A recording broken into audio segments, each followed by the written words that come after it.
Bien, buenos días. Vamos a abrir nuestras Biblias en Primera de Juan, capítulo 5, por fin.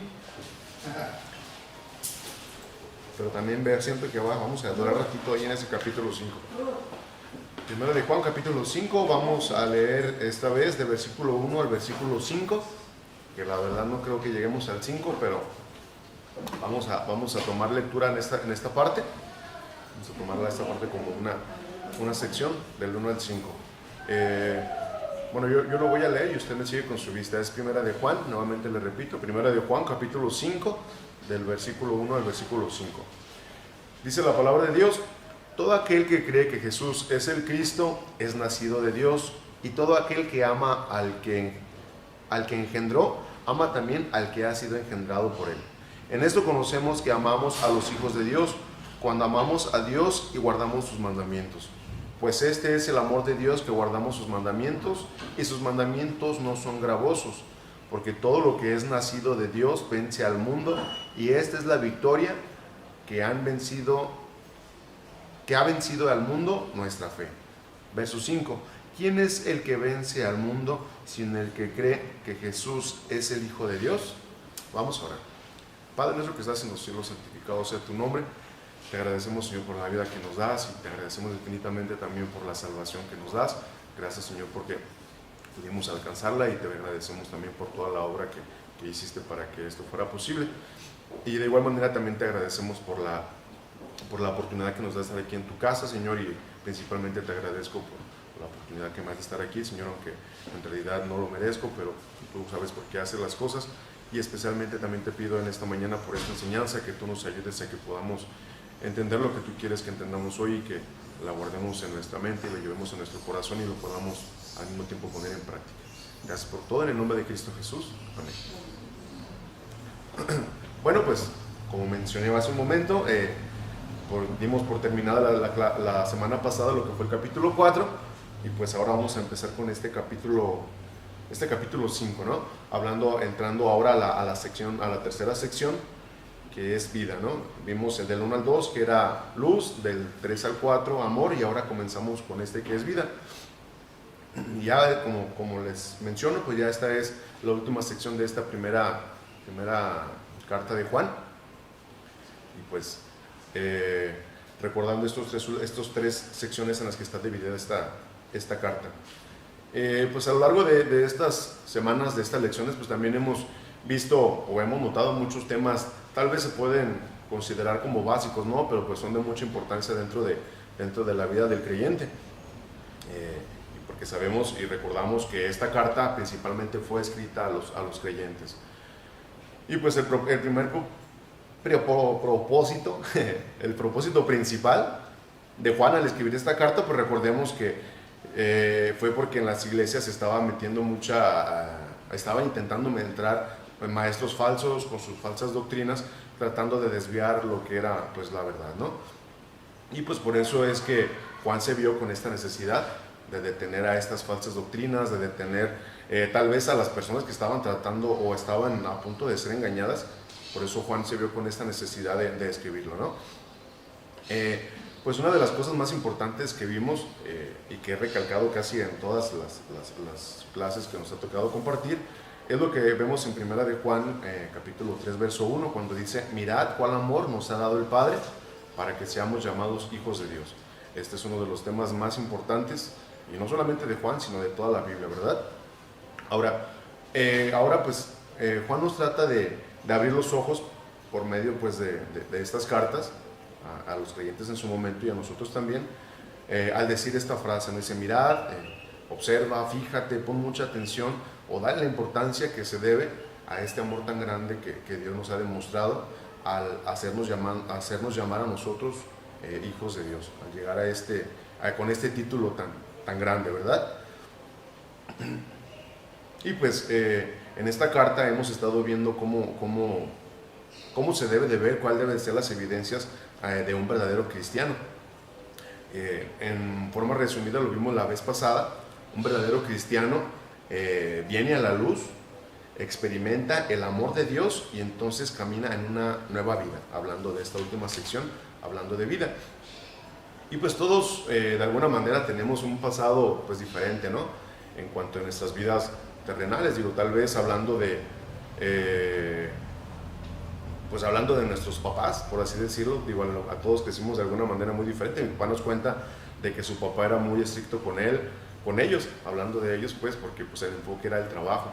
Tengo un compañero que se me figura un poco a la infancia de mi papá.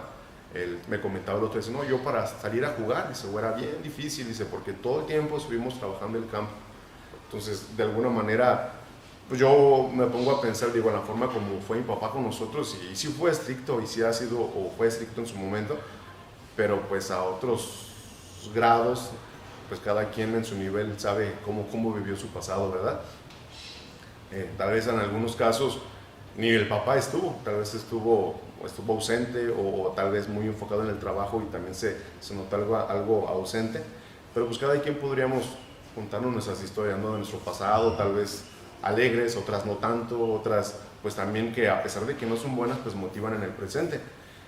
Pero pues aquí, a pesar de que tenemos todas esas diferencias cada quien con nuestra historia, pues todos tenemos algo en común, y que pues los que estamos aquí como creyentes hemos confiado en Cristo, y pues a pesar de que nuestro futuro, nuestro pasado sea algo diferente, pues todos compartimos este mismo futuro, ¿no? Tenemos un Padre amoroso, tenemos un Padre que nos reconoce como su Hijo, como lo vimos en el capítulo 3, verso 1, y que es alguien que quiere tener comunión con nosotros, ¿verdad? Vienes a la luz, experimentas su amor y puedes tener una vida nueva. Ahora podemos vivir por Él y para Él. Pues en la vida cotidiana también hay muchas formas en cómo nos llaman a los cristianos, ¿no? En forma general, algunas veces ofensivas pueden ser, algunas veces burlescas, ¿no? Con el hermanito, el aleluya. Recuerdo que había un compañero en el trabajo que me decía a mí el golpes de pecho. Según él, de repente es incómodo, ¿verdad? Pero pues al menos que bueno que por esa parte notan esa diferencia, ¿no? Que no somos iguales a ellos. Pues en la vida cotidiana, como les decía, hay muchas formas como nos hablan, pero en la Biblia encontramos muchas maneras en las que se identifican al pueblo de Dios. En algunas, vamos a ver algunas rápidamente, los conocían como creyentes. En Primera de Tesalonicenses 2:10, vemos esta forma de conocerlos. Vamos a ver nada más unos cuantos porque son muchos. Primera de Tesalonicenses 2:10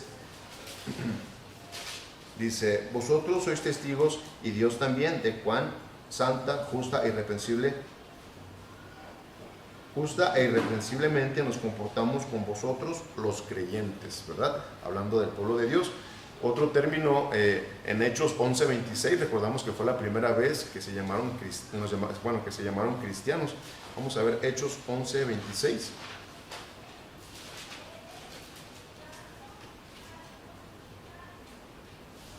Y se congregaron ahí todo un año con la iglesia y enseñaron a mucha gente, y a los discípulos se les llamó cristianos por primera vez en Antioquía. También somos conocidos como hijos de Dios en Romanos 8:16. Romanos 8:16 dice: el Espíritu mismo da testimonio a nuestro espíritu de que somos hijos de Dios. Esa sea mi princesa del ano, la del ano eterno. Continuando, bueno, con otros términos también, se nos conoce como hijos de luz, que es Efesios 5:8.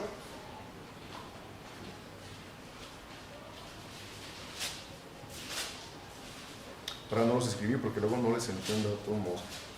Efesios 5:8 dice: porque en otro tiempo erais tinieblas, mas ahora sois luz en el Señor, andad, como hijos de luz.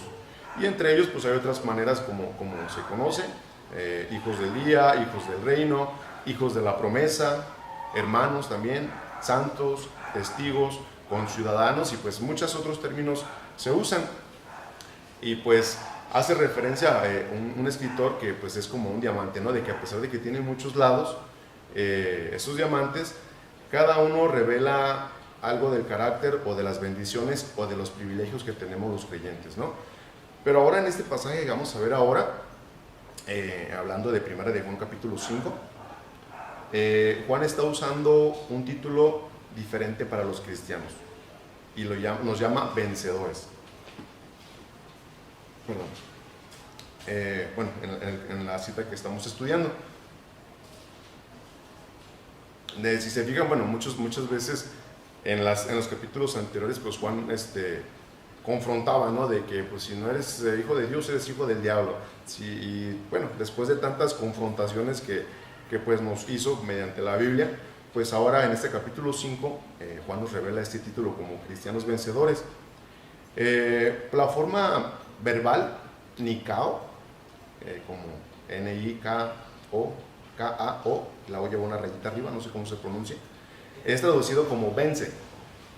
Y aparece dos veces en el capítulo, en el verso 4, perdón, del capítulo 5 que leímos, cuando dice, pero todo lo que es nacido de Dios vence al mundo, y esta es la victoria que ha vencido al mundo, nuestra fe. Entonces lo usa aquí dos veces en este verso, y una vez más en el verso 5, que dice, ¿quién es el que vence al mundo? Sino el que cree que Jesús es el Hijo de Dios. Bueno, haciendo referencia a esta palabra. Ahora, esta palabra era un término popular entre los griegos en aquel entonces, quienes creían que la victoria solamente la podían tener los dioses, no las personas mortales. Entonces, bueno, incluso dice este escritor que pues ellos tenían una diosa que se llamaba Nike, que se escribe como los tenis, Nike, ¿verdad? Así, N-I-K-E. Era una diosa, la diosa de la victoria, según la creencia de los griegos, que ayudó a Zeus en una batalla contra los titanes. Digo, haciendo referencia a la importancia que ellos le daban a esta palabra de victorioso, ¿no? Pero frente a este contexto pagano, mundano, idólatra, pues era impresionante que el Nuevo Testamento asignara a los cristianos con este término de ser invencibles. Iba a decir invencibilidad, bueno, pero de repente siento que se escucha feíto. Pero ese término, hablando de cristianos victoriosos, asociada, pues que en su momento era solamente asociada a los dioses, ahora el Nuevo Testamento está dando este término a los creyentes, ¿no? El Señor Jesucristo usó esta palabra Nikao también en Juan 16:33, vamos a verlo.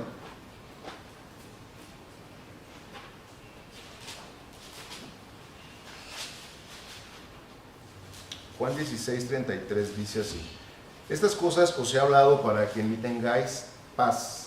En el mundo tendréis aflicción, pero confiad, yo he vencido al mundo. Usando también ese término, hablando de vencer.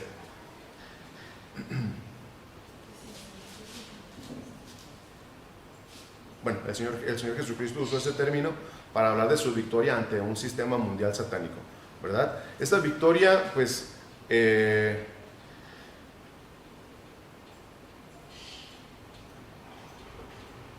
bueno, esta victoria no entendía tampoco aquí. Esta victoria es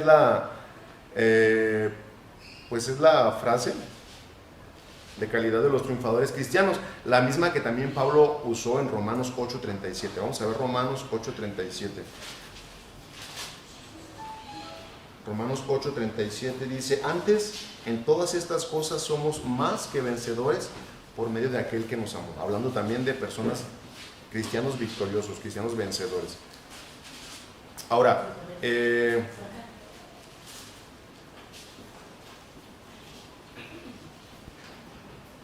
más que vencedores, aquí esta palabra junta más que vencedores, también se traduce de una palabra compuesta que intensifica más esta frase llamada Nikao, que es vencer, y es traducida de upernikao, que se refiere a ser absolutamente o totalmente victorioso. Ahora, después de que Juan, como les mencionaba, nos confrontó con muchos términos fuertes, hablando como si no eres hijo de Dios, eres hijo del diablo, si no eres de luz, eres de las tinieblas, pues Juan ahora aquí nos está llamando vencedores, ¿no? Ahora, hablando de lo que ya estudiamos anteriormente, cuando venimos a la luz, cuando experimentamos el amor de Dios, entonces aquí usa ese término como vencedores.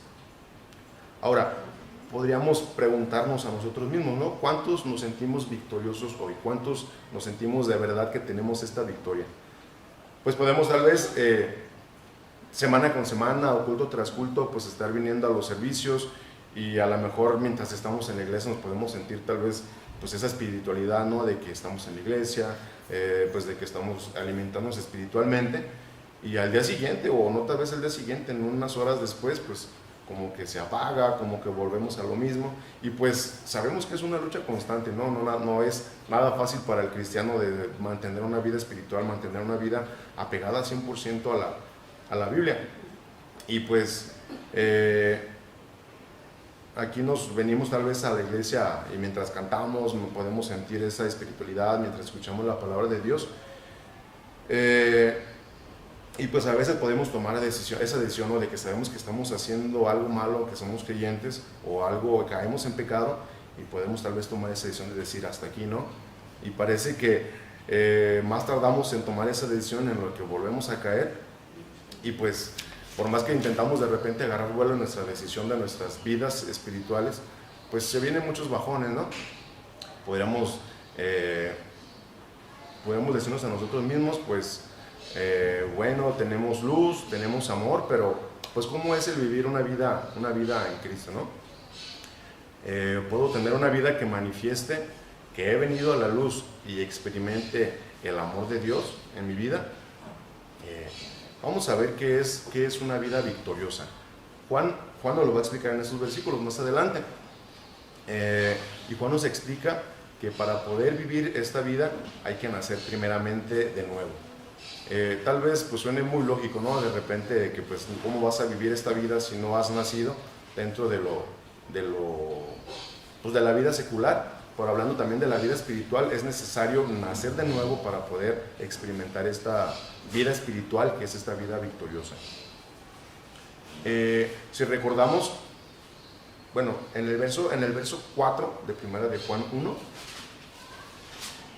vamos a ver esta parte. Primera de Juan 1:4 dice: estas cosas os escribimos, que dice, para que vuestro gozo sea cumplido, ¿verdad? Una persona victoriosa, una de las características de una persona victoriosa es que esa persona tiene gozo, ¿no? Vemos de repente, no sé, en el deporte tal vez, hablando del boxeo o del fútbol, digo, gente que se prepara meses, ¿no? Hablando particularmente de algunos boxeadores, de que pues se encierran meses entrenando duro y pues es un equipo a final de cuentas el que lo conforma, y cuando se llega a esta victoria pues no vemos a nadie triste porque ganó, ¿verdad? Al contrario, los brincos, los saltos, los suben a los hombros, y es una manera de mostrar su gozo ante esta victoria, ante este esfuerzo tan grande que se hizo anteriormente. Y pues el cristiano, al igual que estos deportistas, gente que se prepara, pues debe demostrar este gozo al sentirse victorioso, al haber nacido de Dios. Es una de las formas de manifestar que tenemos esta llenura, ¿no? Ahora, recordemos que no es lo que tengo, por otra parte, no es lo que he logrado, sino más lo importante es aquí a quién pertenezco, dónde está nuestra permanencia, con dónde estoy identificado. No podemos tal vez comparar, bueno, no podemos comparar ninguno de nuestros logros materiales o nuestros logros de conocimiento tal vez o de estudios, pues con la victoria que podemos tener teniendo esta nueva vida, teniendo a Cristo en nuestras vidas.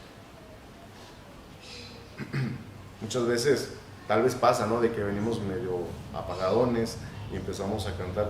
Se me viene a la mente esta canción de ya tengo la victoria, pues Cristo me salva. Digo, es una victoria pues que en sí no todos tienen, un gozo que no todos pueden manifestar porque no tienen esta victoria. Ahora, ¿cuál debe ser el sentir de un verdadero cristiano? Pues aquí sabemos que, y lo hemos estudiado muchas veces, que el sentir del verdadero cristiano es no darle importancia a las cosas materiales, sino estar enfocado en que Cristo sea suficiente para nosotros, ¿no? Y como hemos escuchado y visto muchas veces, que el hecho de poner primeramente a Dios en nuestras vidas, pues las cosas pues se dan también por añadidura, ¿no? Hemos visto que busquemos primeramente el reino de Dios y todo lo demás será añadido. Ahora, al tener esta identidad, hablando de la identidad que tenemos en Cristo, pues es notorio, ¿no? Es notorio. Vamos a ver Primera de Juan 2:29, recordando las evidencias. Primera de Juan 2:29 dice: si sabéis que Él es justo, sabed también que todo el que hace justicia es nacido de Él. ¿Recuerdan lo que era hacer justicia? ¿Recuerdan que vimos que el hacer justicia es morir a mí? morir a mí mismo, morir a mis deseos, morir a mis pasiones y pues hacer las cosas que le agradan a Dios, hablando de obedecerle. A eso es a lo que se le debe llamar la verdadera libertad, ¿no? No, muchas veces tenemos la idea de que libertad pues es hacer lo que queramos, sea bueno, sea malo, pero el hecho de sentirse o tener esta libertad es hacer lo que Dios quiere, obedecer a Dios al 100% en sus ordenanzas, en sus mandatos, ¿no?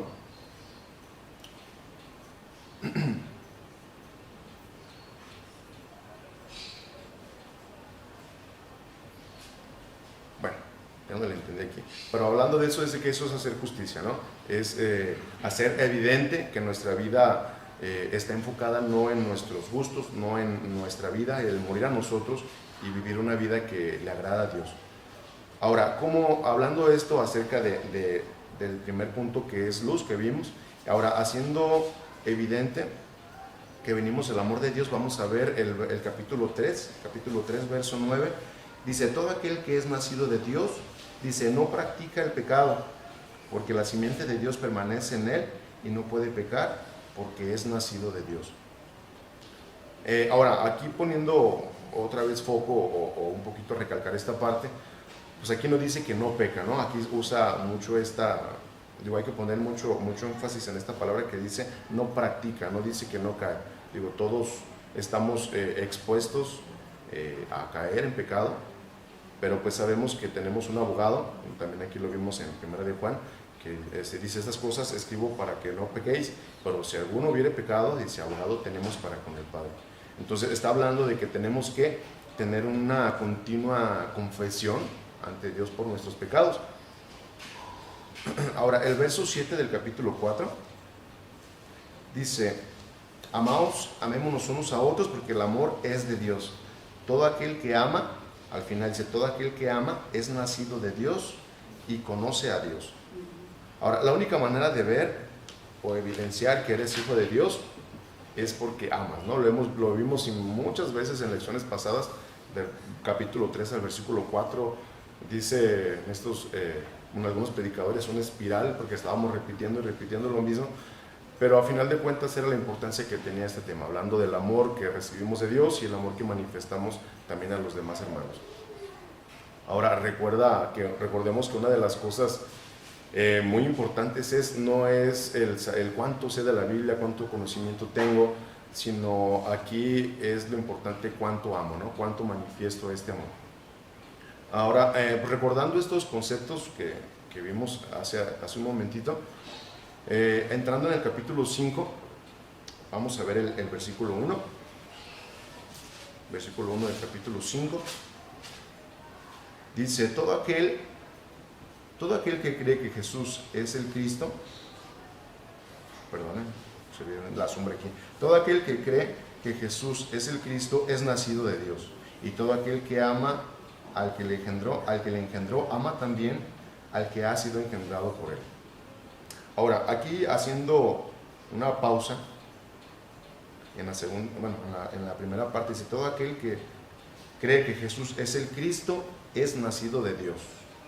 Aquí viene algo muy, muy importante, hablando acerca también de lo que les mencionaba al principio, acerca de la vida victoriosa, que es el nacer de nuevo, el nacer de Dios. Todo el que cree y recibe a Cristo como su Salvador personal es nacido de Dios, ¿verdad? Ahora, podemos pensar, o podemos otra vez, las personas inconversas, ¿cómo puedo volver a nacer? Vamos a ver, todos conocemos este pasaje, Juan capítulo 3, exactamente cuando se acercó Nicodemo.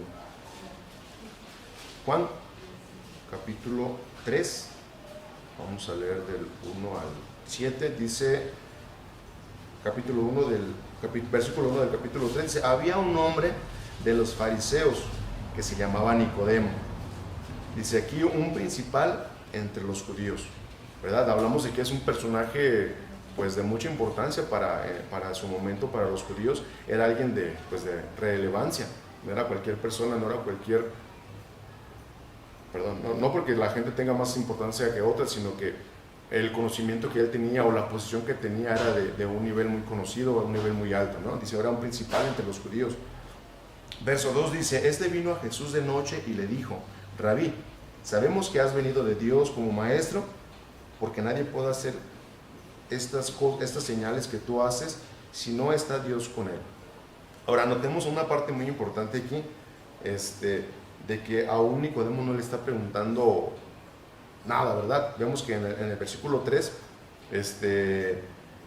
el mismo Jesús le responde a él, pero aquí no hay ninguna pregunta que le esté haciendo él. En el verso, ya me perdí. Verso 3 dice, respondiendo Jesús le dijo, de cierto te digo, el que no naciere de nuevo no puede ver el reino de Dios. Y lo que les mencionaba, notemos que no está preguntando en sí nada, Nicodemo solamente está reconociéndole como lo que es. Y pues obviamente Jesús conocía su corazón, ¿no? Sabía lo que él necesitaba, sabía lo que pues en sí, cuáles eran lo que él sentía que le faltaba a pesar de que tenía todo este conocimiento. Y pues obviamente así como en aquel entonces conocía a Jesús el corazón de Nicodemo, pues también conoce el de nosotros. Nicodemo en el versículo 4, vamos a ver el versículo 4, dice, Nicodemo le dijo, ¿cómo puede un hombre nacer siendo viejo? ¿Puede acaso entrar por segunda vez en el vientre de su madre y nacer? Ahora sabemos que Nicodemo tenía aquí una ceguera espiritual. ¿Por qué? Pues porque lo vemos que él, como no era una persona espiritual, no percibía las cosas que eran del espíritu, como lo vemos también en pasajes que estudiamos anteriormente, que la persona natural no puede percibir estas cosas. Era por eso que él no entendía este principio, ¿verdad? Ahora, entrando al versículo 5, dice, respondió Jesús, de cierto te digo, el que no naciere de agua y del espíritu no puede entrar en el reino de Dios. Ahora, el verso 3, si notamos en el verso 3 de esta misma cita, dice, de cierto te digo que el que no naciere de nuevo no puede ver, hace mención de ver, y ahora en este versículo 5 le dice, no puede entrar en el reino de Dios. Son dos palabras pues diferentes, pero ahora viene con más fuerza, ¿no? Hablando de el nuevo nacimiento, hablando de este nuevo nacimiento, hablando de esta vida espiritual, escuchaba de unos predicadores hablando de ese término de nuevo nacimiento. Es una manera de verlo de voz pasiva, por así decirlo, ¿no? Esta persona hacía un ejemplo, se me hizo muy básico tal vez, pero muy interesante, ¿no? Hablando del nuevo nacimiento, haciendo referencia a es de que es de manera pasiva, no de manera activa. ¿Por qué? Él ponía el ejemplo de un niño con un balón, ¿no? Un niño agarra un balón y lo patea, ¿no? Esa es la acción, es la manera activa. Entonces puede que vaya pasando otro niño y el niño reciba el balonazo. Entonces el niño que está recibiendo el balonazo es la persona pasiva. Entonces es muy básico tal vez, y puede sonar así como que imaginárselo da risa, ¿no? El balonazo que recibe. Pero a lo que vamos en este punto, o en ese término, hablando de que el nuevo nacimiento es algo pasivo, es de que no es una acción que hagamos nosotros, ¿no? Es algo que estamos recibiendo. Somos los que recibimos el balonazo, vaya. La acción, el que dio el balonazo, pues aquí el paso lo dio Dios al entregar a su Hijo Jesucristo, y la acción es solamente de Él, no de nosotros. No el hecho de que intentemos ser los mejores cristianos, el hecho de que tengamos más conocimiento espiritual, pues no va a ser la manera en cómo vamos a nacer de nuevo. Nada de eso nos va a llevar a tener esta salvación que es por medio de este nuevo nacimiento. No sé si me expliqué o los enredé más, pero el punto es ese. Ahora, es importante tener claro, como les decía, este punto, ¿no? Porque mis acciones no me llevan a nacer de nuevo, a convertirme en una nueva criatura, sino solamente es algo que nosotros recibimos, ¿no? Y hablando de este amor tan grande que Dios nos demostró. Ahora, en el verso 6 y 7 de aquí de Juan 3, dice, no te maravilles de que te dije, os es necesario nacer de nuevo. El viento, 6 y 7, perdón, ¿verdad? Dice, lo que es nacido de la carne, carne es, y lo que es nacido del espíritu, espíritu es. No te maravilles de que te dije, os es necesario nacer de nuevo. Ahora, pues sabemos por naturaleza que tenemos esta vida carnal, esta vida terrenal, pero evidentemente necesitamos esta vida espiritual. Mis apetitos carnales, mis apetitos mundanos, no son, son los que los que determinan o los que manifiestan que no tenemos este nacimiento espiritual, hablando del inconverso, hablando de la naturaleza humana. Y pues al tener este nacimiento espiritual, pues los apetitos deben de cambiar, ¿no? Ya no es el hecho de buscar lo carnal, sino buscar mi alimento espiritual.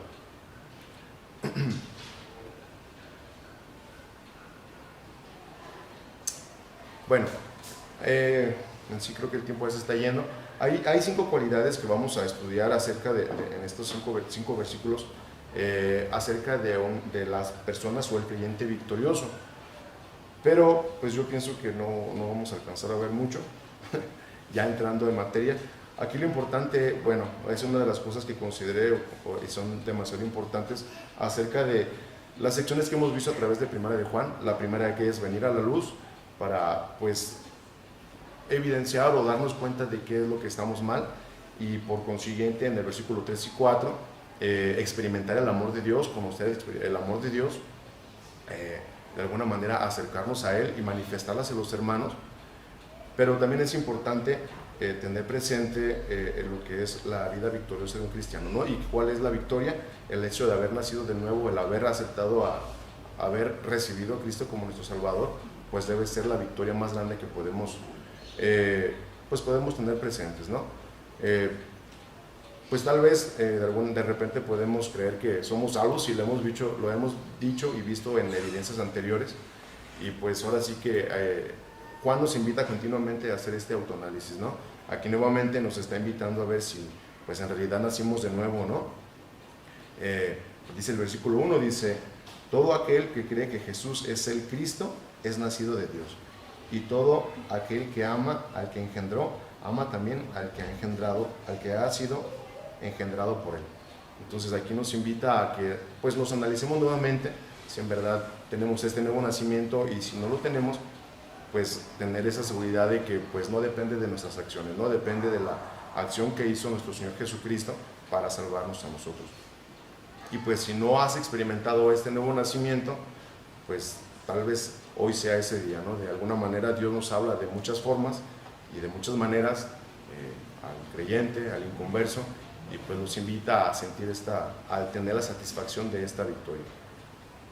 Ni la persona que más sabe o la persona que menos, pues ninguna de sus acciones van a llegar a tener esta satisfacción, ¿no?